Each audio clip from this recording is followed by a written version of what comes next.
షాజీరా, లవంగాలు, యాలుక్కాయలు, దాల్చిన చెక్క, ఈ అల్లం వెల్లుల్లి మొత్తం అన్ని కలిపేసి మనం పేస్ట్ చేసేస్తాం. ఇదిగో చూసారా ఎంత ఫైన్ పేస్ట్ అయిపోయింది. మ్యారినేషన్ చేసుకోవడానికి వేస్తున్నాను. ఇది కేజీన్నర చికెన్ కాబట్టి 1.5 స్పూన్ అల్లం వెల్లుల్లి పేస్ట్ వేస్తున్నాను.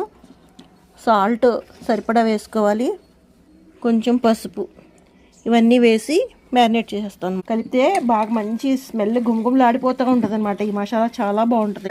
ఉల్లిపాయ ముక్కలు, పచ్చిమిర్చి వేసాను, కానీ వాటర్ వేయలేదు. ఇందులో దిగిన వాటర్ కొంచెం దగ్గరికి అయిన తర్వాత అప్పుడు వాటర్ వేసి కుక్కర్ మూత పెడతాను. ఇప్పుడు చూసారా, కుక్కర్ విజిల్ పెట్టకుండా నేను సిమ్లో పెట్టానమాట. కాసేపు టైం ఉంటే మనకి ఇలా చేసుకుంటే అసలు చాలా టేస్ట్గా ఉంటుంది, చికెన్ అయినా మటన్ అయినా. అదే మనకి టైం లేనప్పుడైతే మసాలా కడుక్కుపోకుండా పక్క నుంచి కొంచెం వాటర్, చూసారా చికెన్లో వాటర్ ఎలా దిగినాయో, ఈ వాటర్తోనే కొంచెంసేపు మనం ఇలాగ వండిన తర్వాత అప్పుడు వాటర్ వేసి మనం విజిల్స్ పెట్టుకుంటే చాలా టేస్ట్గా ఉంటుంది అనమాట. ఇప్పుడు ఈ కుక్కర్ మూత తీసి చూసాను, చక్కగా సాఫ్ట్గా ఉడికిపోయింది చికెను. ఇప్పుడు దీంట్లో 1 స్పూన్ మసాలా కారం వేస్తున్నాను, కొంచెం ఆయిల్ వేస్తున్నాను. కొంచెం సేపు దీనికి కారం పట్టేలాగా ఉంచుతాను అనమాట. ఇప్పుడు ఇది ఇట్లా కొంచెం దగ్గరకు అయిన తర్వాత ఇది తీసి సైడ్లో పెట్టేసి ఇప్పుడు ఉల్లిపాయలు పసుపు వేసాను, కొంచెం ఈ అల్లం వెల్లుల్లి గరం మసాలాతో పాటు చేసిన పేస్ట్ కొంచెం 1/2 స్పూన్ వేస్తున్నాను. ఆల్రెడీ మనం చికెన్కి మ్యారినేట్ చేసాము, అయినా ఇందులో కొంచెం వేస్తున్నాను.